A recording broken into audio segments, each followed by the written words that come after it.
Now we're going to reopen, I should say, our Citizens Night portion of our meeting. And I know there was a couple other folks wanted to talk, so please come on up. You can sign your name. Please sign in and state your name and Just address that, for Sam Garofalo, California Avenue. Been up here before, and you know what? I almost agree with what somebody said earlier. If we wanted to change the qualifications for manager and chief, you should have changed them. But I'm paying for my daughter's education, and with the tough times you're going through, I think you're wasting a lot of money. My son, he went through college, graduated with an ROTC scholarship. Yeah, they paid for it. He owes the Army 6 years of active duty. So in these times when we don't have money, why are we wasting more money on education? If it's removed for all employees, then it's removed. You know, you guys throw money around. You know, I can't wait for Election Day. And I wonder how our federal government is so deadlocked in this stuff. Look at what, we can't get 7 people to get together. You 4 need to get together with the other 3, and you guys need to work for Monroeville. Enough of your own ward, your own political little favors, what's going to happen. I'll tell you what, I could get a crystal ball out right now and pretty much predict where we're going to be at the end of 2013. In fact, I may bring a prediction sealed. And you guys can all sign on the seal like an evidence envelope. And you open it at the end of the year, and I bet you 90% of what I write in there is going to come true. I know how things work out here. But you guys need to work together for the betterment of Monroeville. And when we have budget crunches and we need to be cutting, and you're paying all this money now for future education, if Lynette was your choice for manager, eliminate the degree. Just eliminate it. Why do we have to pay for another college education? Why lower the requirements? Just change the requirements. You have the ability to do that. Personally, I think the ordinances have to have some effect. I know the Home Rule Charter says one thing, but you have an ordinance that says that we're not paying for more educational requirements. So I don't think you're working in the best interest of Monroeville when you spend this kind of money. Like I said, my son has a commitment to the military, and I'm paying for my daughter's education. There's nobody giving me money. So I think you need to work for Monroeville. That's all I have for tonight, but I'm going to bring my predictions out here because I guarantee they're all going to come true. Once again, ladies and gentlemen, I'll open it up to anybody that would like to address council. Again, this is your time to address any issue. Seeing none, we're going to close the Citizens Night proportion of our meeting. We have one more. I'm sorry. If you could sign your names. Sure. Thank you.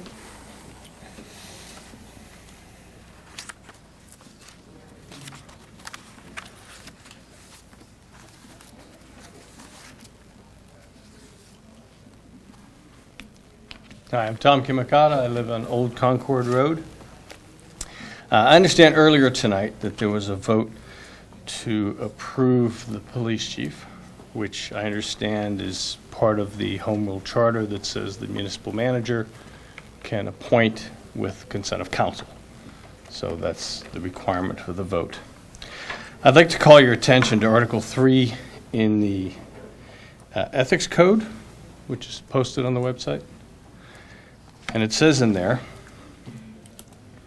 no public official or public employee shall receive any benefit from or participate in the selection, award, or administration of, or vote or participate in the legislative discussion on any contract to which the municipality is a party, or participate in the selection, award, or administration of a contract supported by public funds, if a conflict of interest would be involved.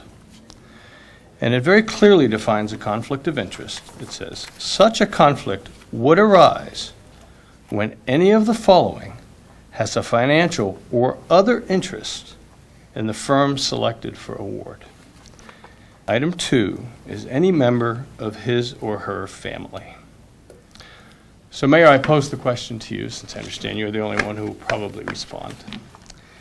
Did anyone vote, I wasn't here, on this resolution whose member of their family would have a financial interest in the outcome of the vote. One of our council, you're talking about on the police chief, correct? One council member, as you well know, Diane Allison, has a husband that works Okay, for the well, I police don't well department. know that, but okay. Well, that's Okay. okay. Please explain how can I benefit from that? How exactly can that No, benefit? I'm, I'd like to know You just because asked. You that's just that's asked. absolutely incorrect, and I think you need to explain it.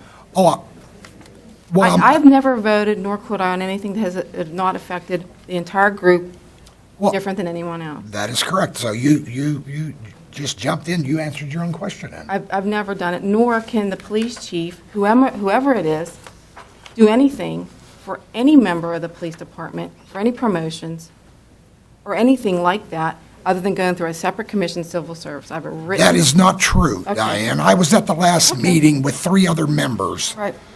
and you made a very clear, if you don't mind, I'm going to steal no, a by minute all or means, two. feel free. You made a very clear statement. You said that the detectives have to go through the Civil Service Commission. I asked the Civil Service Commission solicitor, they do not deal with detectives. They deal with corporals, sergeants, and lieutenants only. The acting chief at that time, Mrs. McKinney, was there, as well as Mrs. Worksman was there. Said, well, there is an ordinance, but sometimes we use it, sometimes we don't. The last detectives were hired by an oral interview by the chief only. So to dispel what you just said, that was an ought not lie. Well, absolutely wasn't, because I sent the ordinance to Mr. Dice, and I also sent it to the solicitor for the civil service. I understand what Sean you're Warner. saying. Well, I'm just going to read this, and it says, per the ordinance that was accepted under Monroeville, non-competitive class examination, in accordance with Section 1184 of the Borough Code as amended, the non-competitive examination class shall include the chief of police. No position or office of any competitive class positions may be changed from that defined by Section 3 of this rule or created without public hearing and statement of reasons for reclassification or classification to a non-competitive examination. The following positions are non-competitive: chief of police. All other positions in the police department, including lieutenant, sergeant, corporal, detective, and patrolman, are of the competitive class. I sent this to Mr. Dice and Mr. Sean Warner for a legal opinion for once and for all. I have a legal opinion from Mr. Warner. I Who understand. stated that he was not aware that this existed and it needed to be part of our civil service examination. He did say that they should address It's it in not the should future. address, he was not aware of this because you did not do Well, I'm your only research telling and you what the find it. man said. I'm not You trying to didn't be give him, argumentative with you didn't give him all the information. You give him all the information, you give him all our ordinances, he made a legal opinion as the solicitor. I have it in writing. I understand. Mr. Dice can confirm for that. He has sent a copy to Mr. Dice as well. So May therefore, may I step in? I mean, you're just over-talking me again. The man said very clearly at that time that they do not deal with the detectives. And Chief Pascarella said, there is an ordinance, sometimes we use it, and sometimes we don't. And that's that very ordinance there. exactly. And it's right. And the last detectives that were hired by an oral interview, no testing, no civil service. There was no civil service for the municipality of Monroe. Okay, well, there wasn't We any, were but no ordered by- testing anything. we But were they can do ordered- it by oral. We were ordered by the court in 2006 to enact a civil service commission. understand. We have unless there was something that made this non-competitive, it has to go through. Diane, I'm not It making has these to words go up. through. Councilman Duncan was there. He was one of the folks that were sitting there with me. I have a legal written opinion from Sean Warner. Mr. Dice, he got a copy of it as well. Would you like to explain it, Mr. Dice? Because apparently Mr. Warner I'm clear didn't what you're have this. saying, but Well, he you didn't go- say it. If you go in and ask an attorney and you don't give them all the information, you get the answer you're looking for. The Give chief them all the was there. information. The chief made those Did you statements. give I them a didn't. copy of the ordinances that says this? We have an ordinance in effect. I'll read you right from Sean Warner. You want to hear from me? Yeah, sure. Okay. I love it when everybody's lawyers. Let me say this to you. Detectives, lieutenants, sergeants, patrolmen, all must take a competitive exam through civil service. If they didn't, and if they don't, there's a famous case out there in McKeesport, that if they don't strictly comply with civil service, then they don't have the afforded protections of civil service. So I'm suggesting to you that all of those offices require you to go through civil service. I don't know that you want to argue a long time about it. I'm just suggesting to you, that's the law. Nobody's disagreeing Well, with that, therefore, Mr. Dice. you answered incorrectly. So No, I didn't. therefore, the chief of police, no matter who it is, I can't benefit from that. My That- family let me- can't let me say this. I didn't say you did. Okay, Mr. let Dice, me- can you let me try to define help the out a little pecuniary interest that he just described? let me just try to help out a little The more. ethics issue? Okay, let me just try to help out a little more. If the chief of police says, sometimes we do, sometimes we don't. If the manager says, sometimes we do, sometimes we don't. If the mayor says, sometimes we do, sometimes we don't. Unfortunately, I'm the chief legal officer. There are no sometimes, okay? And if they say that, they're speaking out of turn. I'm telling you, the law is that you have to take a civil service exam to be any one of those things. The only person that doesn't get civil service is the chief and the assistant chief. And then, if you want to afford civil service protection to either of those people, you can. But it's done through a non-competitive exam, just an oral exam to the civil service. And then you can confer civil service status to those people. Monroeville's never done that. Other communities do. The bottom line is, and we can talk about it until late at night, detectives, patrolmen, sergeants, and lieutenants are going to be required to take a civil service exam. If they haven't in the past, they ought to start worrying about whether or not they are afforded civil service protection. But I'm here now, I'm saying it since 2005, there hasn't been an exam. There is now, they're going to be taking exams. Mr. Dice, just as it relates to the question, which was, is there anybody that benefits? The point of the ethics code is that somebody has a benefit from the vote that they cast. Can you detail how that would apply in this case, if there would be a benefit? Because clearly with the civil service, there could be no, Okay, and And just to, and again, I want you to describe it because you're the attorney. and I don't want Ask the question again. to put The words in your lawyer. mouth on it. Mr. Erb, thank you. I appreciate all the discussion. I didn't realize it'd be such a lively conversation. I don't find this lively. I want you to know that. But the last statement in particular, the last sentence says, "Such a conflict would arise when any of the following, any member of his or her family, has a financial or other interest in the firm selected for award." Okay. So even though it may not be a financial award or financial reward, there could be an other interest in the firm selected. Okay, and you have a question? Well, Because that yeah, doesn't- so that my doesn't have- question is, as So what is Mr. the other pointed out, interest that you're suggesting is? I don't know. It just says they Well, when you would get the have answer to an that, other maybe I can answer interest. your question. I'm You have sorry? to come up with a fact situation. Because if you're saying that Mr. Allison, that, I think he's Patrolman Allison, has some interest to be gained by the chief being made the chief, somebody has to point that out, because I don't know what it would be. Well, I'm asking, would any member, and again, I wasn't aware who was on the police force or whatever, I'm just trying to follow the rule of law here, and the own ethics You understand, code laws here. have to be read reasonably. Oh, no, I understand. All right. I understand. So it seems to me that anybody who was on the police force would have an interest in who the chief is. That's your conclusion. Well, you asked me Okay. for an example, And I- and- right? and So I don't, that I you know, don't I think- work for a company and I don't report Again. directly to our I'm the lawyer, senior right? manager. I'm the But lawyer. I have an interest in who it is. I'm the lawyer. I don't think that you'd get up to first base in an ethics violation on that basis. That's just my opinion, and I've been doing it for 39 years. It just doesn't get there. If he's receiving some sort of beneficial treatment, if he's getting extra pay, if you can demonstrate that kind of thing, maybe you can start to make out the case. But I'm just telling you, that's where I'm at. Okay. And you mentioned that all of these positions, you rattle, you Yeah, the four reviewed other several positions, lieutenant, sergeant, that would detective. require explain to me what what does that mean? What does the civil service mean? What's the process there Okay, then? civil service goes back to World War II, and it's the concept of being protecting classes of people that aren't in contractual collective bargaining agreement positions, career service type people. You see it in the federal government on a regular basis. There is a civil service exam process set out in the Borough Code. There's a whole section on it. And it really talks about an oral and written exam. You first have to pass the written exam, score better than 70%, to be eligible to take the oral exam. There is an oral exam, then it's administered, and that adds another 30% to the grade, adding 100. If you're a veteran, you get veteran's preference, you get 10 extra points.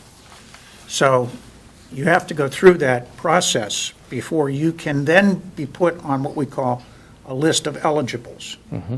For every, let's take an entry-level police officer. For every entry-level police officer you intend to hire, you take the Civil Service Commission certifies a list, and they'll certify the first 3 names on the list, 1, 2, and 3. And then council gets the chance to pick any one of those 3. If one of those 3 is a veteran, he must be taken. There's no choice. If all 3 are veterans, which oftentimes now that's the case, council can take 1, 2, or 3.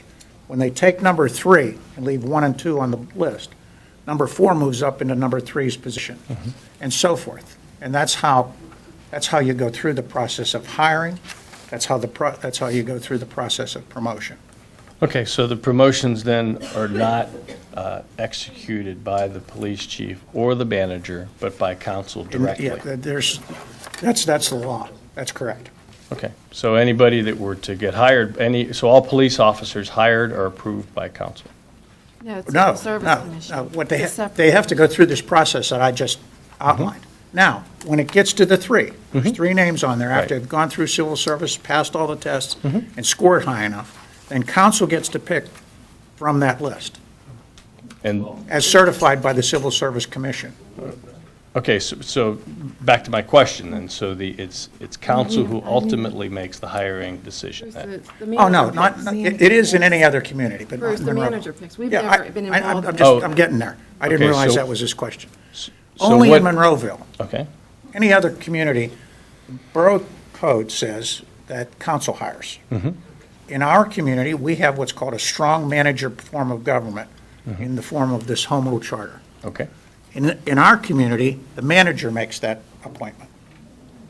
And in the case of department heads, like chiefs of police, public works department head, engineering department head, all of those other departments, she, in this case, makes the appointment with the advice and consent of council, but only the department heads, not the employees.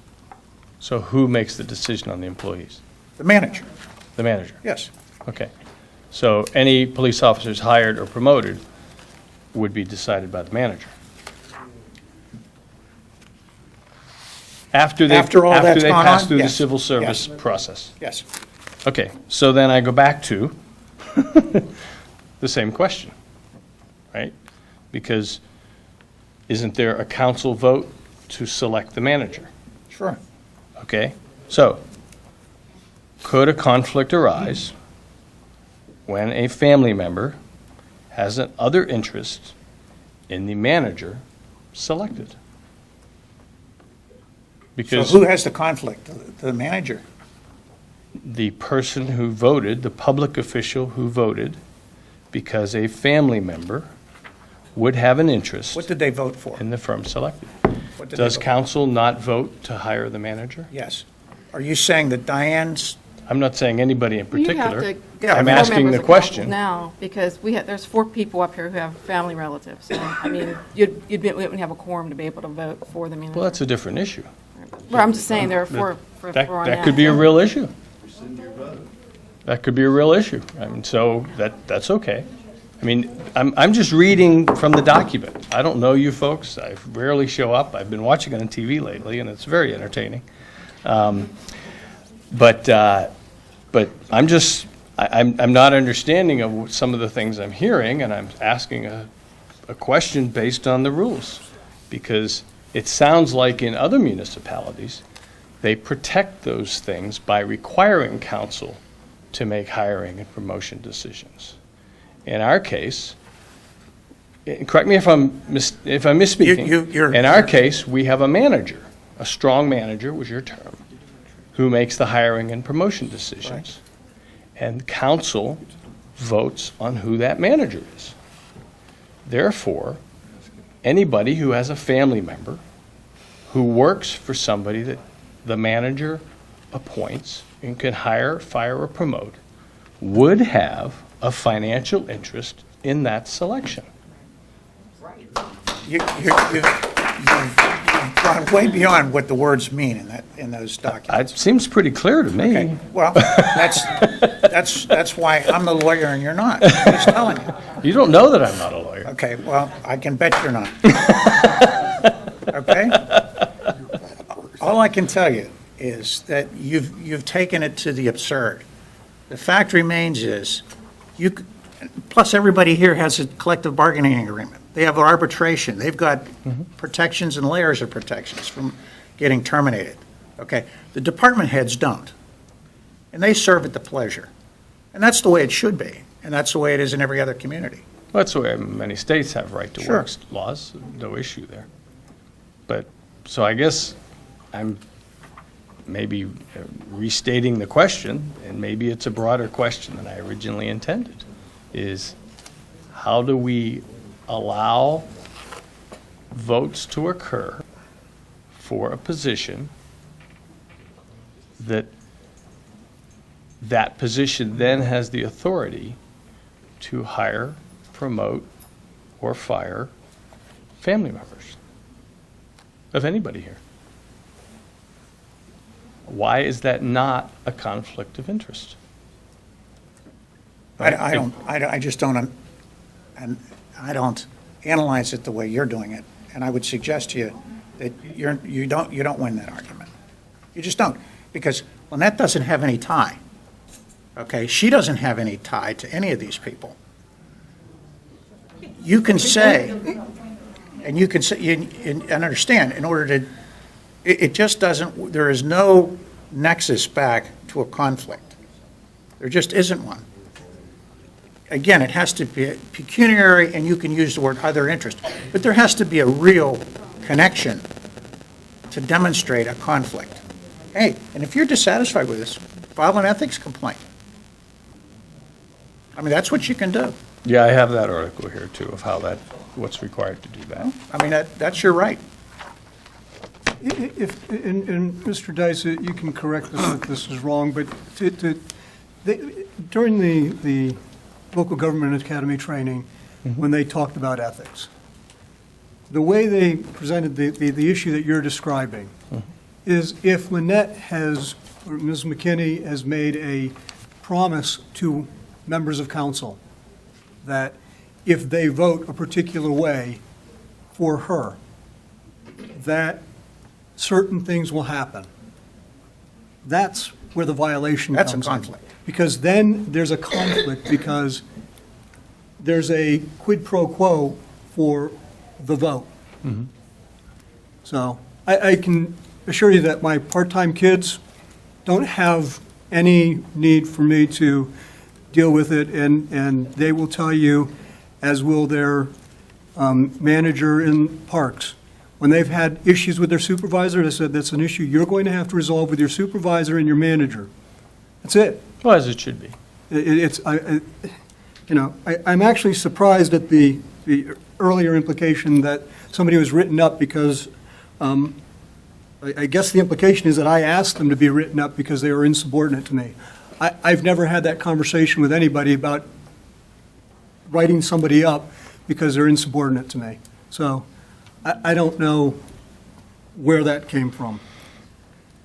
But as it relates to, there would have to be evidence that somebody, there would have to be an agreement between two people for there to be a violation of the ethics code. Is that correct? Oh, I think it requires every bit of two people. In this fact situation that he's spinning. Right. I mean, it requires two people to conspire to do For this. clarity, I'm not trying to spin anything. Okay. I'm simply You're asking telling a questions story. about- I haven't- You're telling a fact situation. He's trying to understand it. Yeah, I'm trying to understand your facts. Under any of your fact situations, it requires two people that you're talking about. Two have to be conspiring together to do that. And that, if you can demonstrate that, then you may have a violation. But it doesn't require, it's just not one person, because you're saying the two are acting in concert. Perhaps. I know, and I don't have this article with me, but I know it also talks about that the Monroeville ethics doesn't even want the appearance of a conflict Right. of interest, right? And so certainly I have no evidence of anything. I simply understand. came up and asked a question, but, you know, I deal a lot with a lot of corporations, and ethics and compliance are very important. And the appearance of a conflict of interest is also very important. And voting on a position, me being able to vote on a manager, whoever that may be, who is then supervising a family member, and now that manager has the authority to hire or promote that family member of mine,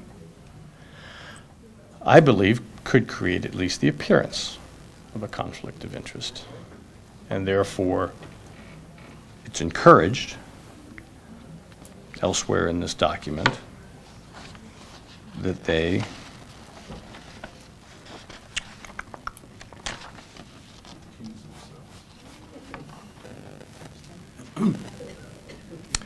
any public official or public employee who in the discharge of his office duties would be required to vote on a matter that would result in a conflict of interest shall abstain from voting, and prior to the vote being taken, publicly announce and disclose the nature of his or her interest as public record in a written memorandum filed with the person responsible for the recording of the meeting minutes, et cetera, et cetera.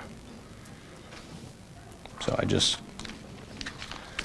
throw that out for consideration, not in just this exclusive, in this particular circumstance, but, you know, I've heard a lot over the last few weeks about all sorts of interesting decisions that have been made recently, and I think if we just go back to following the rules, doing what's right, avoiding appearances, a lot of this would go a whole lot smoother. And we might find ourselves with a few less severance packages and a few less lawsuits. So, okay? Thank you for your time. Thank you all sir. for your input. Appreciate it. Again, I'll open it up one more time. Again, this is your time. That mic will stay open as long as you come up. Do I have to resign? No. Just state your name and address. Ed Beharry, I have to leave, but I want to express my sympathies to you, Mr. Mayor, for having to put up with this group. But hang in there. Come May, you're going to get a new crew to work with. And hopefully it'll be more harmonious than we've been seeing. Good for you, Mayor. One more time, ladies and gentlemen, Sam Garfolo, California Avenue, on what the last man was saying about ethics. The civil service, the actual commission you have, how long has that been in existence as far as promotions and that within the police department? 2006. 2000. I guess there really weren't any promotions since I'd been out there, but who does the oral interviews for that particular promotion, whatever it would be in the police department? Is it the commission or is We it? have an oral interview board that will be selected. It's selected by the Civil Service Commission. Okay, and that's usually outside personnel? There is outside personnel, yes. Okay, because I know it used to be, when I was here, it was usually the chief, the manager, it is you know. not the chief So it's or all the outside manager, of all of the outside. municipality. And the rules of three, Mr. Bruce Dice was talking about, that's true for hiring. You got to take out the top three.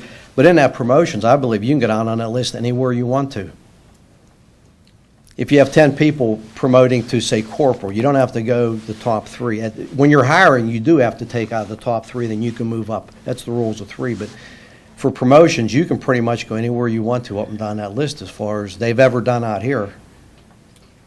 I know the last time there were corporals promoted in one area, that they went down Okay. About three-quarters of the way down the For list. as long as I'm the solicitor, they're going to go 3.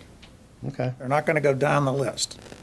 They're going to take the top 3. Well, then that's good. Then maybe, things will be ethical in that, because I just know how promotions were done. And it wasn't always 1, 2, 3. It was sometimes down to the bottom to, or interviews can make a big difference, too. And I can assure you, as long as I'm the manager, that's how it will be done. Well, that's good. It needs to be people. Before or after the Civil Service Commission became into existence, were you talking about? You're talking 2006? It had to be right around that time. Because prior to that, the manager got to pick, and there was actually his rules. And since the Civil Service Commission became, we were ordered to do that, they do all the rules, they make the rules with the Civil Service Commission attorney, and prior to that, the rules were different. Well, I know every testing procedure out here was always different, and like I said, the oral interviews at that time, in the police department, usually it was the chief, maybe the manager, it was always, it seemed to me to be a conflict interest that you didn't have outside people coming in, so you took the personalities and, the personal interests out of it, so. Well, maybe with this commission, maybe that'll eliminate some of those facts. Thank you. Once again, ladies and gentlemen, I'll keep the floor open. It is certainly your time. Seeing none, we're going to close the Citizens Night portion of the meeting, and we do have a public presentation by our engineering staff. It's MS4, and gentlemen, you're on. Amy's going to give you a little presentation on stormwater, as it's a requirement of our MS4 permitting process. Try and keep this a little bit short and sweet. You folks all know me, but anybody from the public, my name's Jamie Story. I'm the engineering inspector for the municipality of Monroeville. I'm just going to go over stormwater management a little bit. We have some federal requirements that we have to meet, and one of them is public education involvement. So I'm just going to give you a little bit of background on what we do and why we do it and how we do it. So first off, we're required by federal law, promulgated by the Clean Water Act. There's a law that establishes the National Pollutant Discharge Elimination System. The acronym is NPDES. And for us, it regulates municipal separate storm sewer systems. They abbreviate that MS4s. In 1999, they began to enact that law on communities of 100,000 people or less. Previously, it was only the big cities. The goal is to reduce water pollution and protect water quality. In the past around here, you've seen this applied to sanitary sewers. Now it's also applied to storm sewers. And basically what it requires is Monroeville to obtain a federal permit to discharge stormwater. So that law requires us to implement 6 minimum control measures.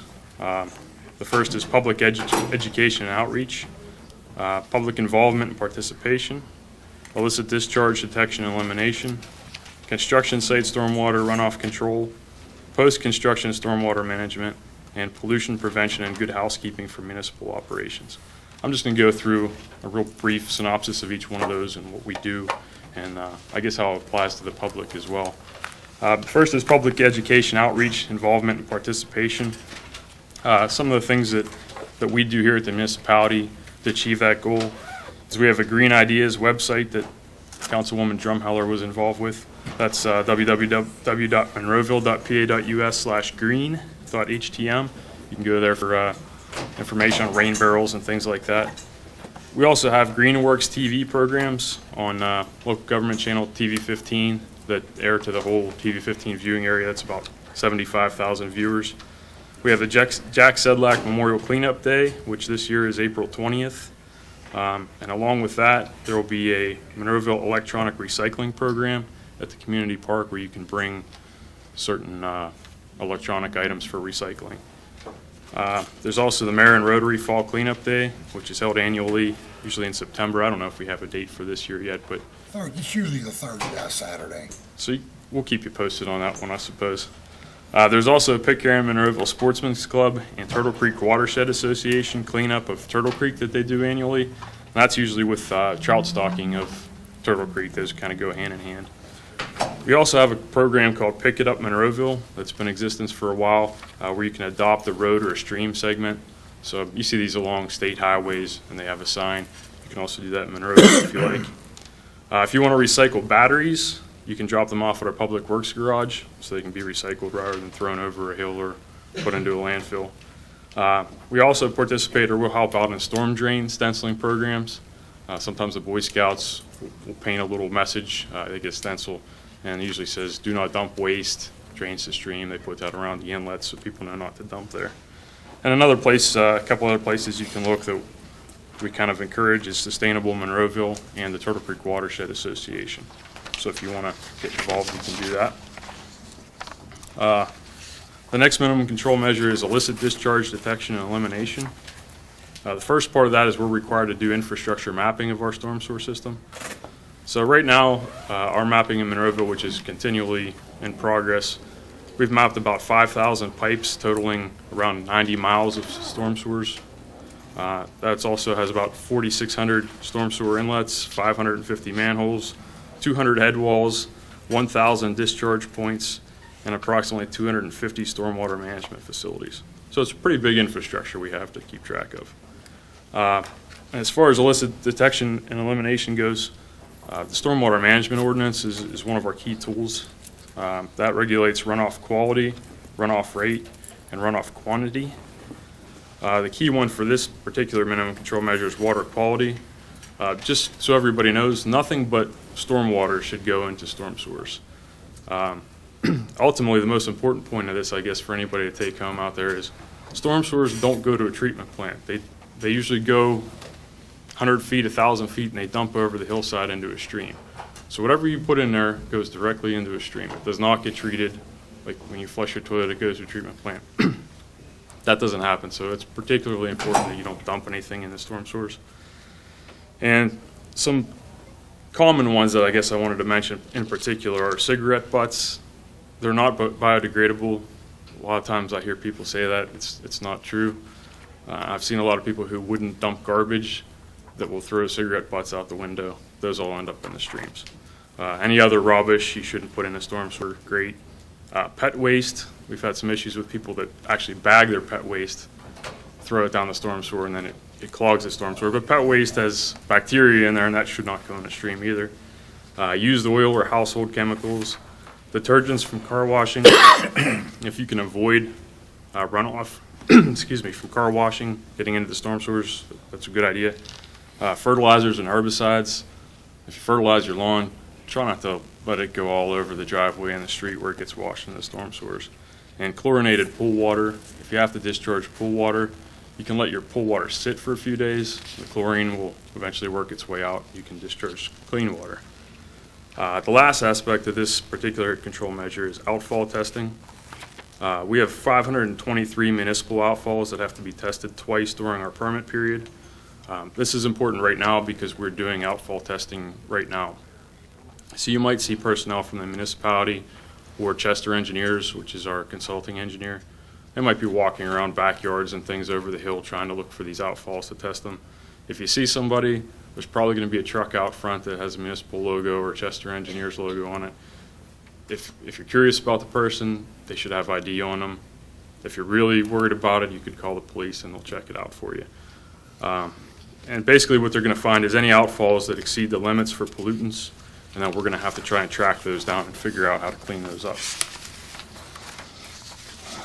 The next one is construction and post-construction stormwater runoff control. The municipality, Allegheny County Conservation District, and the PA Department of Environmental Protection, we all kind of have a hand in this one. One of the things we look for is erosion and sedimentation controls on construction sites. We're trying to keep muddy water essentially from leaving the site and getting into streams and storm sewers. Our stormwater management ordinance actually addresses several things. One is to maintain or reduce the runoff rate after construction. So if we have a big site come in that takes an area that was all nice forest and paves it, they basically have to keep the runoff the same or in some cases reduce it. So to do that is required to have stormwater detention, and that reduces flooding and erosion downstream.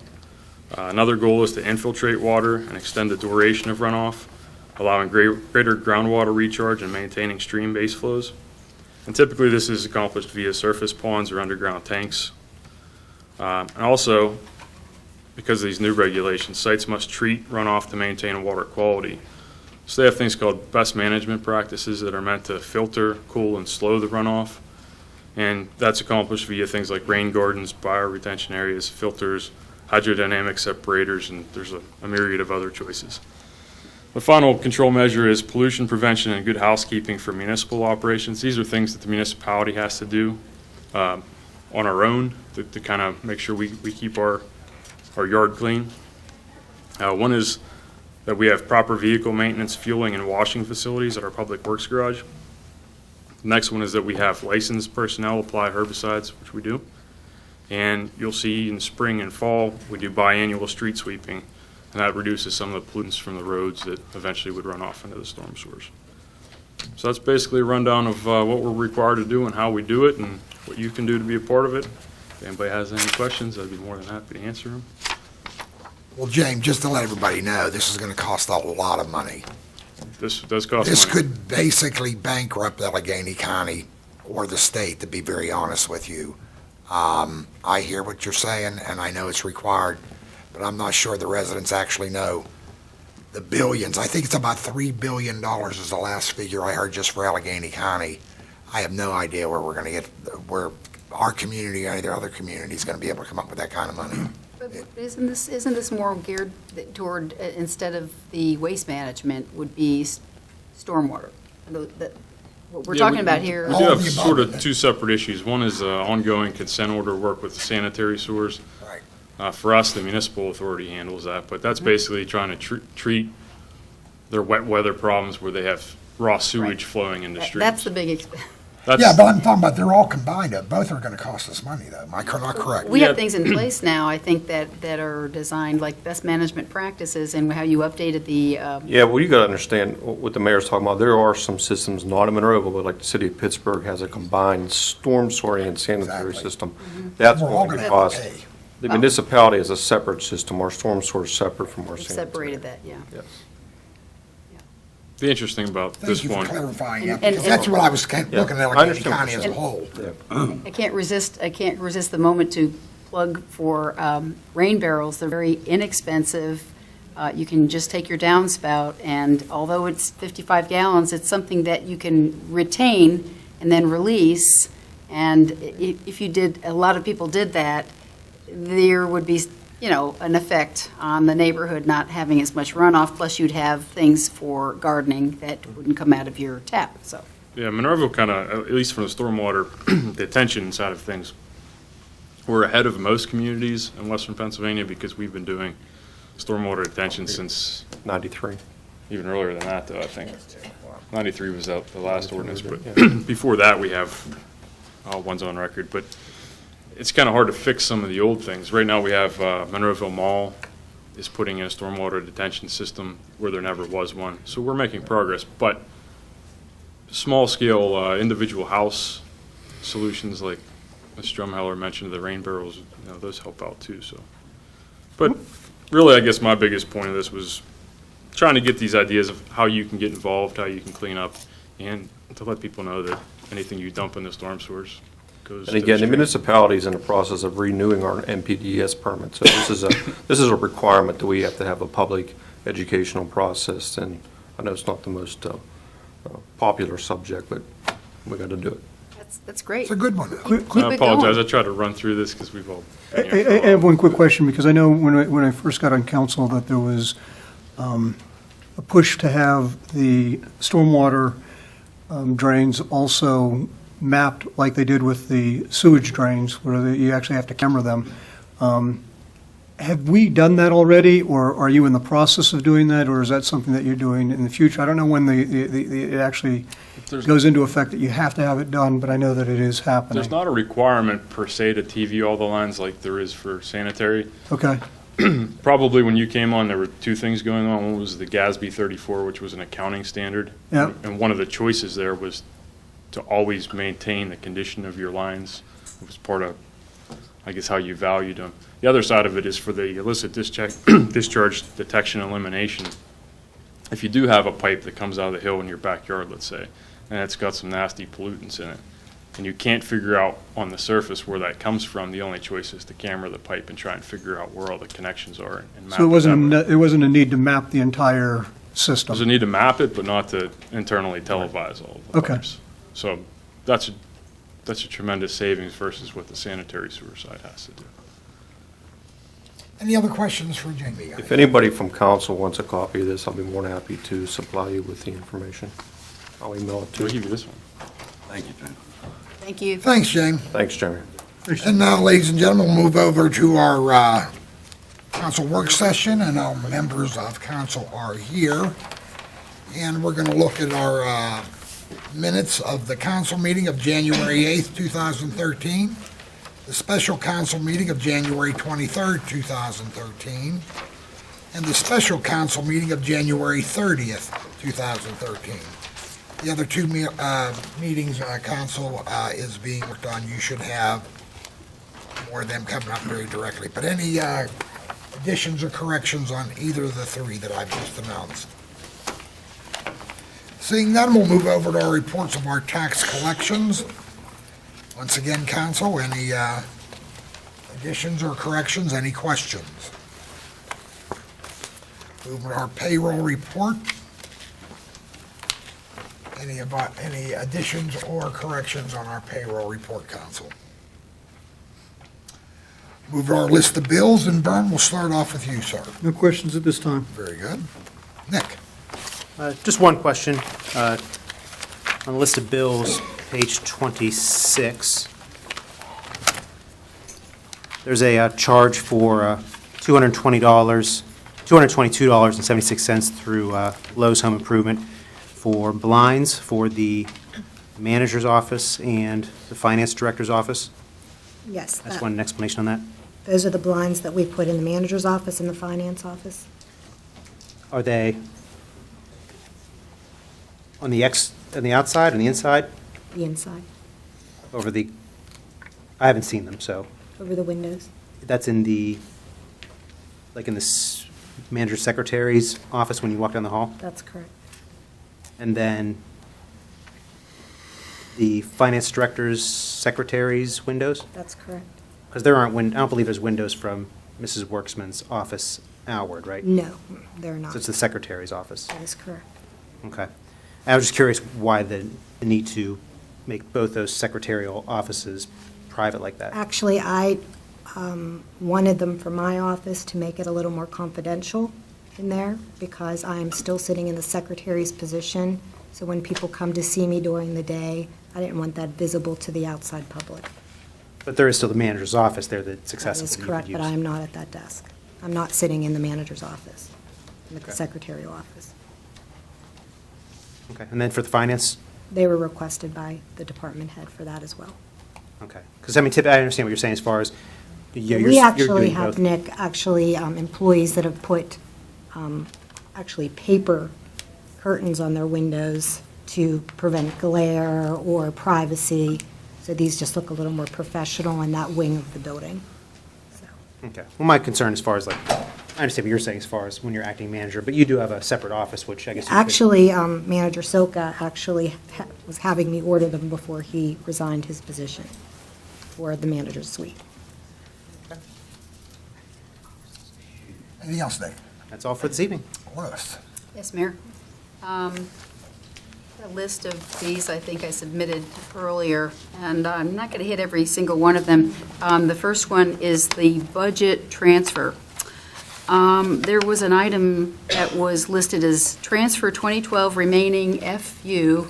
Actually, it's an entry error from the Convention Visitors Bureau, and it's being corrected. Okay. That's where that Oh, that came was an from. entry error. Okay. Yes. All right. That's CVB. All right, and let me see here. The second one I had was list of bills, page 1, A&H Equipment and Company, $1,255 to replace a sensor in the brine tank. And I wasn't sure by the department number what it was. It was 3313, and it could have been, you know, that we needed to replace a sensor in the... This is our fill sensor at the brine machine. It's actually the fill sensor that calibrates how much they're getting. So it was broke Was that the one that we purchased in 2011? Yes. That brine machine? with Manager Little, yes. Okay. And we didn't have need for it right away, so we probably used it in 2012 for the first time? Correct. Okay. Okay, all right.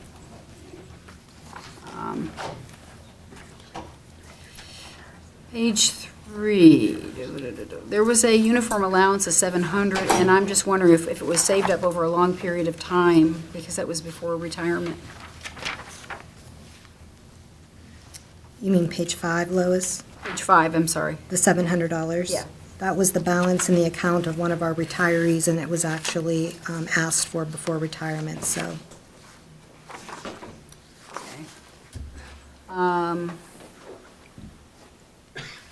List of bills, page 12, East Suburban Animal Hospital Service of $500, just wondering what it was for.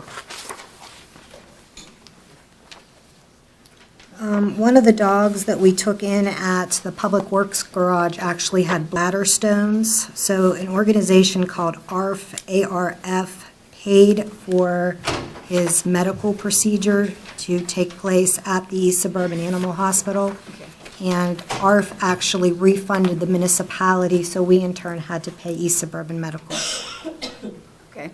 Just the check was written to us versus the East Suburban Animal Hospital. Okay. Let's see here. The skid car system, that's page 36, has $2,429 charge for conversion kit. And I'm just wondering if, are we fitting this to a new car? That is correct. The old car is going, and we got a new car, and we're putting that package on that. Okay. And that's all I had. Jim? I have nothing, sir. Diane? I just have one general question. When I was at the CBB meeting, they approved the $10,000 donation to the municipality. Is there a way we can see that it came in? I'll make sure there's a separate line set up for that, since it'll be an ongoing. And yeah, we hope to keep it continued so we can make sure we keep track of that. Thank you. That's all. Steve? I have nothing on the bills. Clarence? I think And we'll move over to budget transfers. Clarence, we'll start off with you. Any on budget transfers? Steve? No. Diane? Jim? Nothing. Lois? Covered. Right. Nick? No questions this evening. Carter? No questions this evening. Very good. And on our proposals on the engineering, Lynette, if you would. Yes, engineering proposals were received on January 31st. We received 17 proposals. If you pull out your packet, there's a whole spreadsheet that Paul actually provided in your Friday packet that actually categorizes all the companies and what they, trying to compare apples to apples across the board. Council has any questions, Paul or I can help answer those. I know that you said you had copies of what they had explained, their normal scope of practice and all that in The your manager's office, in the office, manager's yes. If office. anyone wants to review those, they are there for, pick up, review, or whatever. Sounds you'd like a to lot of do. material to review, so that's what. Yeah, it's very. I would suggest strongly to council you review. Yeah, all oh, the material. definitely, yeah. Sure will. Is there a recommendation from the staff? Well, I would tell you that, actually, Jamie and I both read all 17 proposals. So with any proposal, everybody can do everything. But, reviewing them, looking at what our current consultants do for us and what their fee structure is, and what their history with the municipality is, I don't see any reason for any changes. I mean, but that's my opinion. Are there any that stand out as, you can't cover all areas. Some of them are going to be traffic related, some of them are going to be more to the, order, most services of engineering. Are there some that are, they just don't seem to fit in any, there are a few of them that seemed like they can do it all. Does that seem usual? I think what you see is that some of the proposals or some of the engineering firms took the actual proposal and went line by line and said whether they could do it or not. And I think some of the proposals are general in terms, as it's a proposal they would give to anybody, whether it's Monroeville or Murraysville or Plum. It's just a general proposal, but some were specific in looking at what the ad had asked for. So I think some spent more detail on making sure they could do everything, and then the other ones just gave you general proposals. And did you also see in the list of titles? Because as I've looked at different fee schedules for two that have been doing business with us, and from the earlier one of whether it was 2006 to the next one, which was 2012, some of those titles changed, so you're not quite sure whether or not that is the same title that is. Well, that was an issue we had, and actually footnote number 2, which I highlighted. I wanted to make sure that council understands that, because we tried to, within reason, quantitate everybody together as best we could. Some fee schedules have different titles than other fee schedules and rates associated with them. So we did our best guess of what those were across the board with everybody's proposal. It's not an exact science, but it was something to have a comparison of. Of the other three that were fairly close in their bid rates to the current engineer Chester, you have Lennon Smith Solera Engineering, you have RF Meitel and Associates, and then you have the EADS Group. Any experience with any of those other ones? Comment as it relates to, obviously, the last one that I mentioned is more expensive. The other two are nominally less expensive, but within the same range. My experience with Mr. Mitel's group is that he brings a lot of land development applications through the municipality. Right. So I've had interactions with him. The EADS group, no. As fate would have it, James Story used to work for Lennon Smith Solera for 5 years before he came to the municipality. So I do not have firsthand experience with most of these, no. My question would be, if I can, Yes, sir. I could study this till the cows come home. Yes, sir. I still wouldn't understand it. I would ask you guys, because that's what you do, who you would recommend. Well, like it says, I don't see, and I told Lynette this when I discussed it with her, if I seen the rates come in, and there are a few on here that you could see that are very high, if our current consultants had those fees, I would be very concerned, and I would say that I would think there would be, I think I would recommend using somebody different, because those rates are high. But in the case here, although Garvin Bauer is a little higher than most, they're truly a specialty type of engineer. Geotechnical engineers, as like in Bruce's business with specialties with attorneys, your specialty engineers like the geotechnicals are going to cost a little bit more. Now, we don't have a whole lot of business with geotech. We use them for a couple jobs a year, but nothing major. Any other questions or comments for Paul or Jamie? Oh, if you had to be, I know you try to be available as often as you can, and you're out in the field too, but in reviewing this, it might be a good idea that I find a time that you're there, so that when I review it, if I need clarification on what I'm looking at, that I might be able to just ask. Feel free to Any call. day better than other days to do that. If you want to just send me an email, set a certain think I'll date do and that. time, feel free. Okay. Okay, we'll move. Any other questions or comments before we move to resolutions? Lynette, if you would. Yes, Mayor.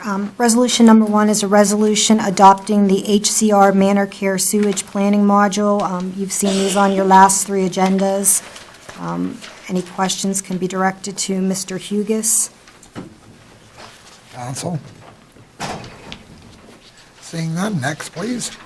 The next resolution is a resolution advertising for bids for the 2013 road resurfacing program for the attached list of roadways throughout the municipality of Monroeville. This is part of our 2013 capital improvement project, and council can see the list is attached.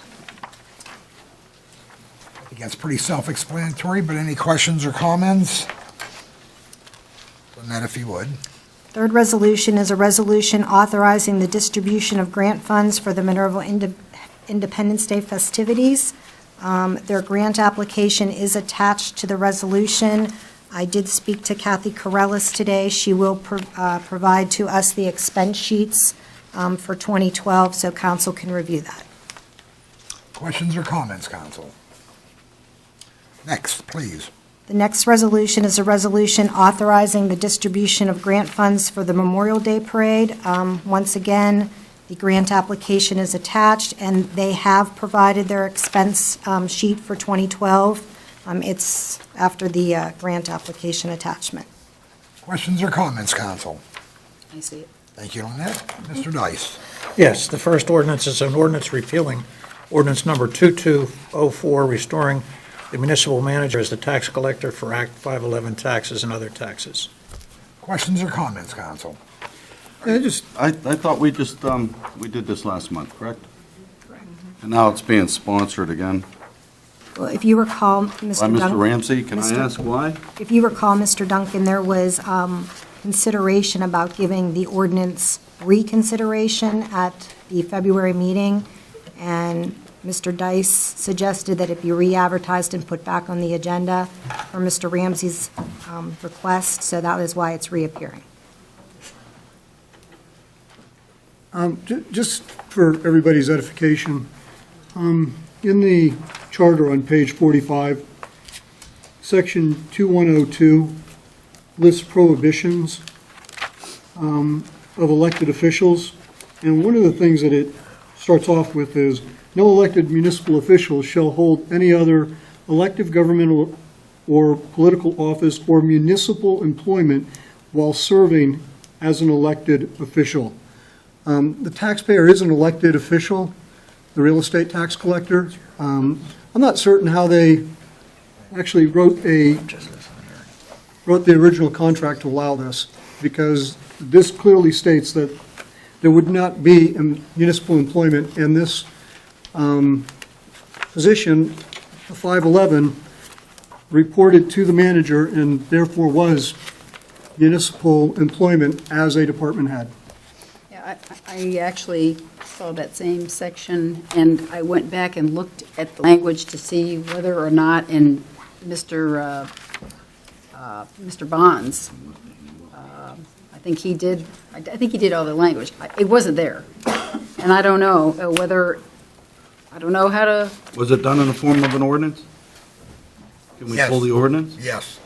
yeah, we have the ordinance. We have the two ordinance, 2204, 2205, and that's where I was looking for the language.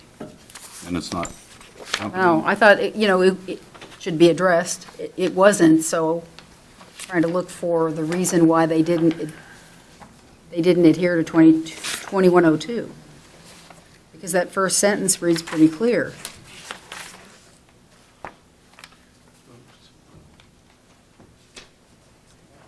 I guess my other comment would be it's been done this way for the past 12 years, and it's been done properly, and Well, that was my question. why mess with something that's not broke, you know? No, I mean, no, I'm asking whether it was broke before it went and got, There was obviously a reason, as I stated last month, read the first sentence. that they did that. You- That's- you that's can the read first sentence I'm talking I don't about. have it in front of me. Yeah, I understand, that's what, Well, maybe this would be something that Mr. Dice should look into, since we've had a 12. Everything ends up on my plate. You are the lawyer. that's why you get the big. That's right. Hold on. I'm certainly not an attorney, Mr. Dice. But everybody can read English, right? Yes, sir. Okay. So, it's been pointed out. I see it. Prior to this ordinance, it was under the direction of the manager, correct? Right. And then you're looking at how this was, the ordinance was done because of the home rule charter. You're going to look into, Yes. Any other questions or comments, council? does anyone know the process of how it was done prior to those ordinances? Well, that would be a question I guess we could ask Mrs. McKinney, how was it done prior to 12 years ago? The municipal manager actually handled the whole overseeing of the 511 taxes, and then they appointed a person to oversee it in the department that it was being handled by.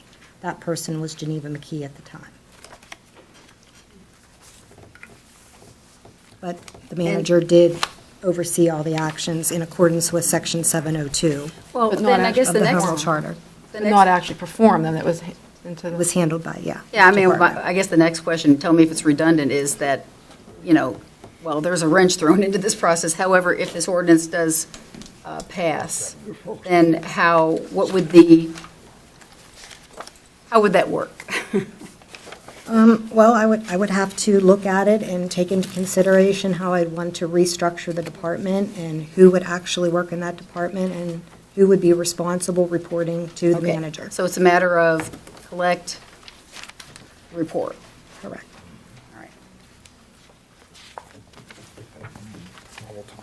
All right, any other questions or comments, council? Mr. Dice? Okay. That was the first one, right? Second one. An ordinance appointing Lynette Claire McKinney as manager of the municipality of Monroeville. Questions or comments, council, on this ordinance? I have a question. Sure. No, I certainly know the answer, but for the listening audience, actually, I was just curious, was this position advertised in-house? And I know the answer is no, it was not advertised, as far as to try to see if we have someone in-house that would, or any employee that would want to apply for this job in-house. So, just so everyone's clear on that, that it was not advertised as we advertised in-house for the police chief position. That was advertised in-house. Someone said earlier, it was very clear that they had one applicant in-house for the police chief position. They did not advertise externally for that position. And then for this position, for our municipal manager, we did not advertise externally or in-house.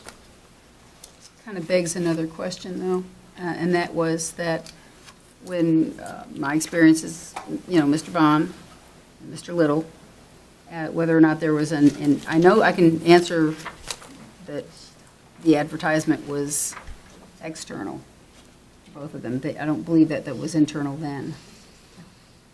That's correct. It wasn't done internal first, it was just done. And just for council's External knowledge, employees. when Mr. Bond was hired, there was no advertisement done at all. He was just appointed at a meeting. Well, I have the minutes to one of those meetings. He was appointed twice. He was our former manager prior to that and then reappointed, correct? Correct. Yeah, but that was not an advertisement. I get it. Okay. Or advertised in-house. You're saying advertised? Advertised, period? At all. At all. Similar to this, correct? No advertisement. No exterior, no interior advertisement, just. Well, this was advertised exteriorly. Wasn't it Manager? For the advertised? job, for the job, not the ordinance. The ordinance was The advertised. ordinance. Oh, I'm sorry. Yeah, okay. For the position. Any other questions or comments on this, council? Next is an ordinance fixing the compensation and benefits package for the municipal manager. Questions or comments, council? There was a lot of discussion, obviously, earlier today, but any further discussion? Mr. Dice? Next is the ordinance setting the benefits package for the chief. Once again, this was discussed at length. Any other questions or comments, council? Mr. Dice? And the last one is regulating parking for Old Abers Creek Road. Questions or comments, council? Thank you all. We'll move over to our reports of our officials. Lynette, you have the most, so you can start I off. actually am going to save my report to Tuesday, Mayor. I'm sorry? I'm going to save my report till Tuesday evening. Oh, okay. Mr. Dice? But nothing. Mr. Ramsey? Mr. Duncan? I'd just like to thank Public Works for the great job they did on the snow removal the other night. Look at that. Got to it pretty quick. And I'm going to save my comments for Tuesday also. Very So good. That's all I have. Mrs. Allison? Yeah, I was attempting to put some of the rumors and allegations to bed in seeking the legal opinion from our solicitor as well, the Civil Service Commission solicitor, and I'm not really sure, other than all the facts given, legal's opinions done, how I can do this, I can put this to bed. Prior to 2006, we did not have a Civil Service Commission. We were ordered to put one into effect, so everything after then had to follow the guidelines by the Civil Service Commission. Prior to then, it was done by our home rule charter through the manager. And however, whatever, some of the actual borough code was incorporated, but some of it wasn't. And that's where things could have been done, so sometimes one way and sometimes not. But after 2006, our Civil Service Commission was put into effect. They're an outside commission. They're responsible for all the hiring, promotions. And I don't really know what else I can do other than I pulled all the information, all the ordinances that we've had. I've sent them to the Civil Service Commission attorney as well as Mr. Dice to get an opinion. We actually have positions that are to be done by a competitive nature, and they're listed: lieutenant, sergeant, corporal, detective, and patrolman. They're to be done by competitive nature through the rules and regulations established by the Civil Service Commission. I mean, I respect the fact that the mayor went to this meeting a few weeks ago, but had the mayor had gone and contacted the Civil Service Commission attorney as well as looked at this information that I was able to find, maybe he should have done that prior to making a very, very public statement that was on something that was incorrect. Doing it weeks after the fact is kind of putting, it's the barn, the cows are out of the barn, it's already gone, and it's hard to bring it back. Why did you not go beforehand? So maybe you could have approached this with some more information than your personal opinion. These are some things I'm attempting to stop, and I'm not really sure how much more, what else is there to say. There's all the rules, all our regulations, all our ordinances, all the laws are there. Two attorneys gave their legal opinion. One is our solicitor here, and the other one is our Civil Service Commission attorney, who works for our Civil Service Commission. I am not sure what else can be done. I do not. We have a mayor who consistently says, offering an olive branch. Well, how do you offer an olive branch when you consistently sticking up our proverbial rear ends? I mean, you consistently do this. You want us to extend an olive branch, but you continually do this. I'm not sure what else. I mean, I do not expect a public apology from you for what you did, because that would take a man of character to do that. I believe you're being malicious. Had you not, then you would have at least admitted an error and publicly done this. You are the leader of this municipality. You're supposed to represent all the employees and all the departments equally and objectively.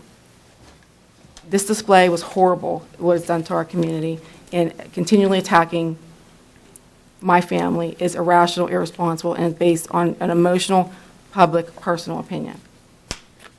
I'm not sure, I don't expect an apology from you. But that would be the first extension of a true olive branch.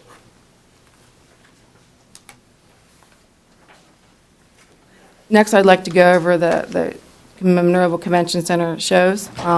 Actually, this weekend, March 8th through 10th, there will be the Pittsburgh Golf Show. So if you want to get some of your, start getting ready for the golf season.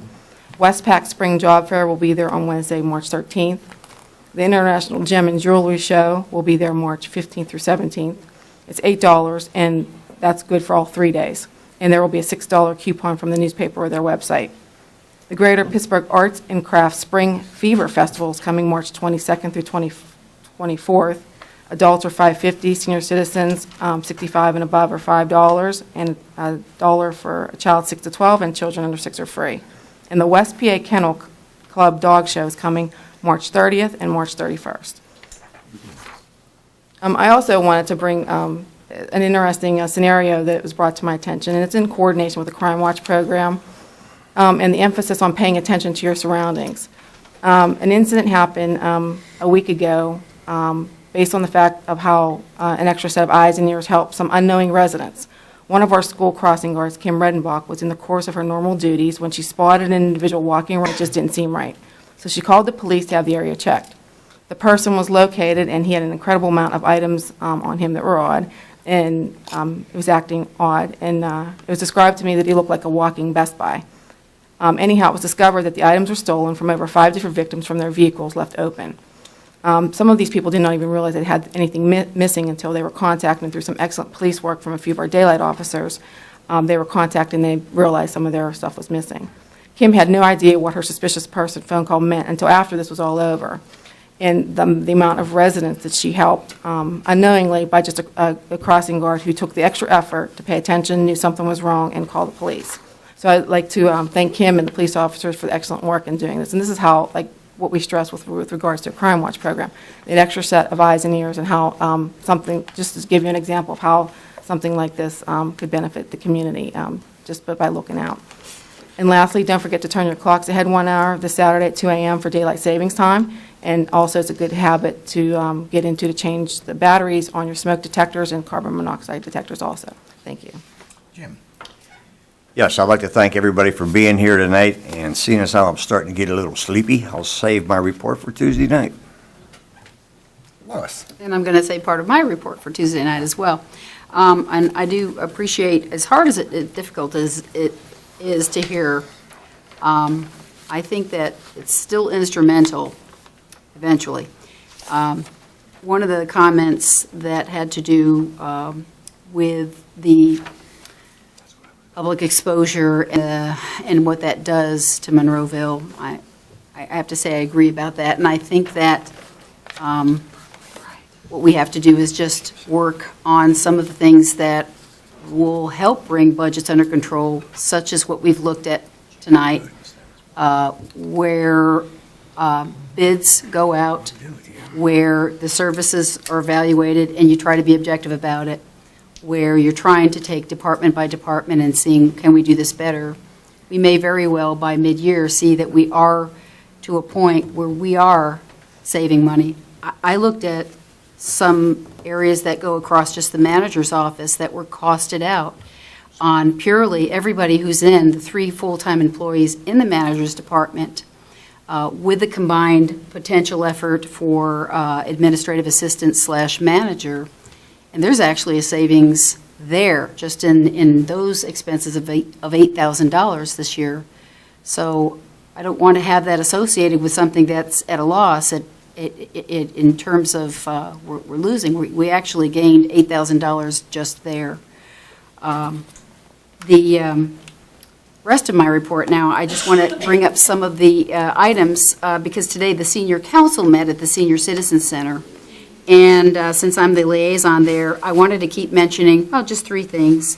One of them is the Senior in Motion contest, which affords people who come to the senior center and 50 years and above can and become members to keep working out, keep going to the areas that afford you to get a card punched. And the more times you come to visit, the more chances you have to win. The contest is running, it's been running for about a month now, until May 24th. So you work out, you get a punch every time you're there. The winner receives a fitness basket filled with all kinds of goodies to keep you on the right track to living a healthier lifestyle. So please come to the Senior Center for many things, but also that. Just a few things coming up on their monthly schedule. This, of course, is the March-April newsletter, and it has both calendars there. And the monthly luncheons have come back, hot lunches, and the one in March is March 25th, and that lunch is at 12. Hot lunches are always great there, and they're made right in the kitchen. April 30th, that would be a Tuesday, will be the Spaghetti Festival at 12 p.m. So just a few items out of very many items at the Senior Center I wanted to pass on, and I'll save the rest till Tuesday. Thank you. Nick? Yes. Now, I certainly don't agree with how we got to this point and the events that have taken place and where we're at with our shakeup in management and also our shakeup in the police department. But but we're at this point, and that's very, very unfortunate. But my question is why, from this point now, are we rushing into things? We certainly have an acting, well, I'm sorry, he's now the chief, but we had an acting chief, and we had an interim manager. And I don't understand what the rush is to try to fill those positions as quickly as the majority of this council are trying to do.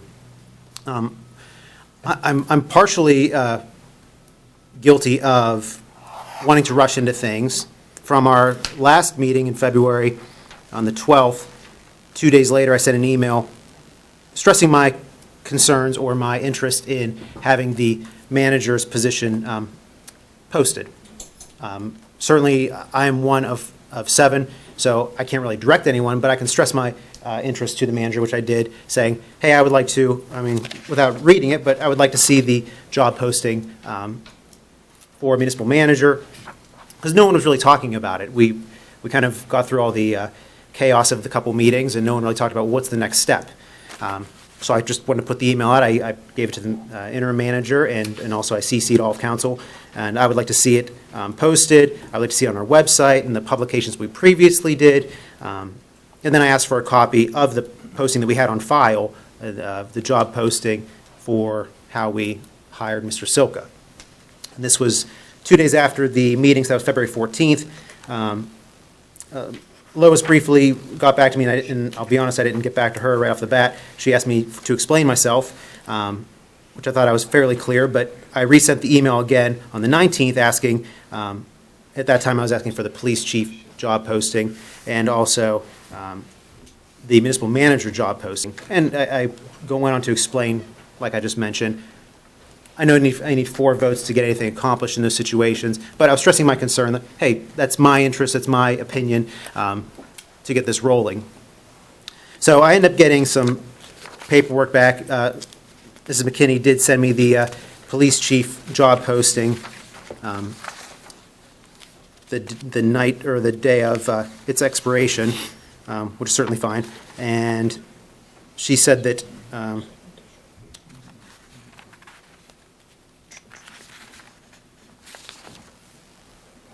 she was looking for the advertisement. They could not find it. I just want to make sure I'm not. But they were looking for the previous advertisement for whenever they hired Mr. Silka. So I asked her to send me what she had. A few weeks later, now we're at the. That's on the 20th, so that's a week later, whenever she said that she couldn't find the posting, which that's understandable, things get misplaced sometimes. 2 weeks later, 28th, so now my initial email was February 14th. Now I'm following up on it 2 weeks later on the 28th. I'm saying, okay, well, you can't find the job posting for Mr. Silka, that's perfectly fine, but could you please send me the job description for Mr. Silka when we hired him? Because those things are certainly on file, they're readily accessible. And I did receive that. Now, which was interesting about all of this is that I received that job description, and in the process, I searched on Google to find the requirements for the municipal manager, and it came up, and I think some people had it today. It actually has the, I printed this the other day, it's right on our website. If anyone goes to our website, Municipality of Monroeville, it's monroeville.pa.us, and there's a little search box in the upper left-hand corner of the site, and if you search requirements for municipal manager or municipal manager requirements, it takes you to actually the old advertisement. And now comparing that to what I was sent from the interim manager's office, the job descriptions don't match up. On the website, when we landed Mr. Silka, requirement minimums, bachelor's degree in public administration or related field. The one I received, which supposedly was from Mr. Silka's hiring, now the wording is desirable experience and training. So looking at some of the job descriptions. Just so you understand, that's the position profile, and what you asked me for was the job description. What I sent you is the approved job description of the municipality. That's the position profile that you got off the website. Okay. Well, So what I sent you was the job description that's approved by the municipality. okay, well, that leads me to a couple other questions, and maybe you can answer this, because looking at the, like, police chief job description, I have like 3 or 4 different ones, and I know they change from time to time, but I don't know what's the process of job descriptions changing? Some are dated, some do not have dates. There's a lot of conflicting information, so I don't know. Actually, our Department of Personnel right now is going through and reviewing all the job descriptions. It's been a process that's been going on for about 2 years now. We're getting to the end of it. There are some departments that are approved with the new job descriptions and some that are still sitting with the old job descriptions. Okay. I think maybe for the We sake. do it by department, like if you ask Tara, the senior center, I believe is already approved, but Public Works are not. Okay. Only for the sake of clarity with all of this, when I look at the job descriptions, like I said, some are dated, some are not, and I don't know if this is something that council can work on as far as, I don't know if it's in a form of a motion or how this would work, but moving forward that, okay, we have a job description, you pick the job, we have a job description, and this is the date that it's been written up, and perhaps that person who actually has that job, they initial it and they acknowledge the fact that, okay, this is my job, I agree with this. Because otherwise, a lot of these job descriptions, I mean, they're just, if you have a computer, you can type up whatever you want, and nothing's really official, so. Well, actually, that whole process has been going on. We actually have the employee look at the job description, they approve it, it goes to their department head, it's approved by them, then goes to the personnel director, it's approved by them, then to the manager, it's approved by our office. I think at some point, maybe council should at least be able to see those things as they're dated. But I digress. So to get back to things, yes, I was interested in speeding up this process to looking for a new manager, because that was the next step. And, you know, certainly, I think step one of that would be to maybe post the job in-house. And absolutely, certainly, Lynette has experience. She also has interim manager experience, and perhaps, you know, if she applied along with other in-house employees, perhaps she would be the best candidate for this position. So I don't know why, on 2 things, we're rushing for these things, and also I don't understand why we're not properly advertising or properly seeking to find the right person. And maybe that is Mrs. McKinney. It very well could be. And there certainly are people in this municipality as well, currently, that are that have just as much experience in years here, and they actually have departments that they manage employees, and there's not, and they also may have college education, which that certainly was a hot topic earlier today, that you know, we're asking the taxpayer to pay for a college degree for this job. So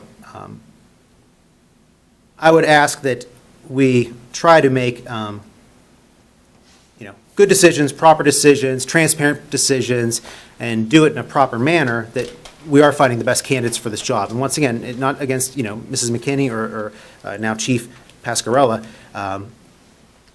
but we should at least be casting a net to see if we can get, you know, the best candidates for our municipality for these jobs. So this will be discussed, I'm sure, more on Tuesday. Anything else for us, Nick? Yes, I have just basic things now. Jamie mentioned cleanup day coming up. The Jack Sedlak Memorial Cleanup Day, Saturday, April 20th. Registration deadline is Monday, April 8th. You can do this at the Parks and Recreation Department. Groups, families, individuals are welcome to attend. Register now, and you will get a free T-shirt. There's a party afterwards at the park. So you can pick a neighborhood or a roadway, school, church, etc. More information in the rec department. Please register. It's a nice event for the community. And also, too, one thing that we'll be making more announcements for, there's some rules changing as far as what we can put in the landfill now. This happened at the end of January. Part of that is electronics, appliances. Obviously, there's some things you know you can't put in there, but even smaller things, toasters, blenders, I guess now, they are not permitted in the landfill. So more information will be coming out on that, but there will be an appliance and electronics recycling day going on in conjunction with Cleanup Day. There'll be more information coming out about that. Recreation and Parks Advisory Board, we had our meeting. A couple events coming up. Most prominently, the Easter egg hunt. That is March 23rd at the community park. It's 10 a.m. It's always a great event. They put out a lot of eggs, that's for sure. So come out and join us. No registration required. Also, there is going to be the second annual Doggy Easter egg hunt, which is at the Heritage Park Dog Park. Bring your dog. They put eggs and they put little like dog treats inside, and it's a really fun event. You can also I believe there's a costume contest as well. That does, I believe, you need to register for that, or you do not need to register. Please register for the Doggy Easter egg hunt, which is at Heritage Park, and that's at 2 p.m. Same date, obviously, March 23rd. We'll announce that again at the Tuesday meeting. And lastly, UPMC was kind enough to give us a few grants this year. The one grant that affects the Monroeville Recreation Department is for the community benefit grant is to provide us with or what it was decided on was to provide us with another pavilion for our park, for our community park. They are providing us with $50,000, which actually does cover the entire cost of the pavilion. The pavilion comes in at around $30,000, $31,000, and then Public Works is able to provide the other services, the electric hookup, the concrete. So it is going to come under, all underneath that $50,000 from UPMC, which is very kind of them. And the location for the new pavilion, it'll be a 100-person pavilion for rentals near if anyone's familiar with the community park, near the bocce courts, tennis courts, the beach volleyball courts. So it's a perfect location for it. So we really thank UPMC for this, and we're hoping to get this rolling here shortly. And that is all I have for this evening. Vern. First, to answer the question that Dr. Griesbach asked, which is why there was an apparent rush. First of all, we've gone through this search twice, and the candidates got worse the second time than they were the first time. We did call some candidates, and we did end up having some of the candidates that we called that were from the first time that came the second time, and we did hire one of the candidates that we did actually reach out to and ask them to apply the second time. But secondly, during her tenure the first time, I had vendors and employees call me, and because we had a lot of contention around the search, the second search that we did. And I had vendors and employees call me and ask me why we didn't simply keep Ms. McKinney as the interim manager or the manager at that time. And at the time, I was very interested in trying to keep those degrees and all of those things. During the last month or so, somebody emailed me and they said, if you believe she's the right person, then why are you making her just an interim? Stand up and do what you believe is right. If you believe she's the right person for the job, then make her the manager. So I took that advice. And by the way, that was not somebody that supported what the decision was. They simply wanted me to make a commitment one way or the other. And so I'm making a commitment to it. And we'll find out on Tuesday whether we have members of council that choose to do the same thing. I'm not going to go into my whole report as it is getting late, but for those that are interested, look up C. Edward Barnes, John Scully, and Carly Fiorni, because I'm going to talk about them, and for different reasons. But there are three individuals in history, in the history of business, that I think are relevant to this discussion of degrees, no degrees, backgrounds, where they come from, and the ability to show leadership, have integrity, and move forward, and have a vision. And, you know, there was a comment once that secretaries don't sit around and think that they can do the job better than their bosses. Well, we all know, if anybody that's ever been a rank and file employee, and we always think we can do the job better than somebody above us. Some of us have had the chance to do so and have proven their mettle once. And so with that, I thought it was appropriate to move forward. On a lighter note, lots of churches are doing fish fries There'll be fish fries tomorrow. Go to one. Enjoy a fish fry. They're fun. After Easter, Crossroads Presbyterian Church is doing an Italian buffet. That's April 5th from 4 to 7. And you can contact the church for more information. We do have, they have an eat-in and a take-out. So it's going to, the proceeds benefit the mission, the outreach, and the Crossroads Preschool Higgs Scholarship Fund. So I'd like to let you know about that as well. Mr. Mayor, I'm going to hand it back to you. I would like to thank everybody for coming out. I know these are somewhat tense times. Hopefully this will pass. I do want to address one issue that, again, I stated earlier in regards to the Civil Service Commission. There were 4 of us there. I did not make up. I did talk to the solicitor, and the information I passed on to you was given to me by the Civil Service solicitor. So, again, if that changed after he saw other information, I was not aware of that, never made aware of that. Secondly, in regards to all the ordinances where there seemed to be some discussion between myself and our solicitor and some others, solicitors, I should say, where it seems to be part administration and part legislation, I'm going to review them all, and basically, I'll just be very blunt about it. If I can veto them, I will. I do not agree with putting taxpayer money into education to either position, and it has nothing, I'm going to say it again, to do with the individual themselves. It is not in the budget. On one hand, we cry we don't have money. On the other hand, we throw it out with both hands. You know, talking about the raise up to $88,000. Where's that money coming from? There was only so much allotted for the manager position. We're overspending it by a lot of dollars. So I'm going to review that for you as well.